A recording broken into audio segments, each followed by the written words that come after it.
So these are our two patterns, and I'm not absolutely certain how many of you have actually opened patterns or tried to use patterns before, so I will try and cover everything in this process. And now that I've taken them out of the packet, you can see even now how different they are. Both have some basic instructions, but the vintage ones are completely plain. There's no printing, there's no guide, there's nothing to give you any advice.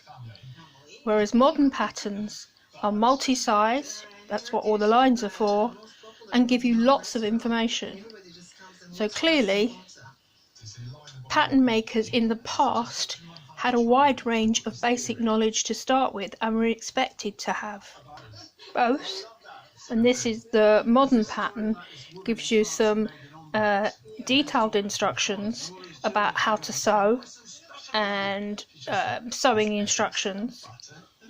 The vintage one has some very extensive instructions, including how to do buttonholes, which clearly we very rarely do now. And in some ways, the vintage pattern gives you more instructions on how to adjust your pattern. Maybe they understood that you would probably need to adjust your pattern, and so therefore they include a little bit more for your guidance. Okay, so this is the basic instruction, cutting instruction for the vintage pattern. One of the things you ought to bear in mind is that fabric width was quite different, and I will explain that in a sec. So when looking at the back of the vintage pattern, they took about 36 inch wide and 54 inches wide. Now 36 inch wide fabric is nigh on impossible to get these days. Most fabric is 45 inches wide, and then we get 54 and 60 depending on whether we're going for a jersey or a stretch fabric, which tends to come in wider widths.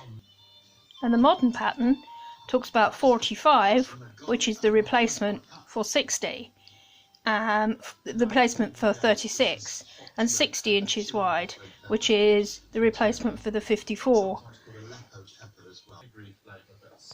So we now get to the pattern layout, and it will give you a way of folding your fabric and laying your pattern pieces in order to make each of the designs that are shown on the front. These designs include collars and extra pieces, various lengths of sleeve or no sleeve.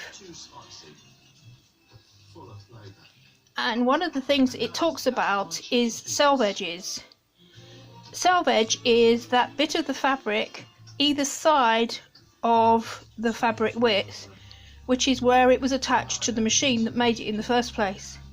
This is very useful to know where your selvage is, because it helps you work out what your straight grain is, and that will be important if you're dealing with fabrics which have a pattern. And here is a pattern layout from the modern pattern, which also talks about selvedges and folds, because obviously the fabric is wider, so that means that you can have more patterns with no seam down the middle, so your front of your dress can be made without a seam because you're placing it on the fold.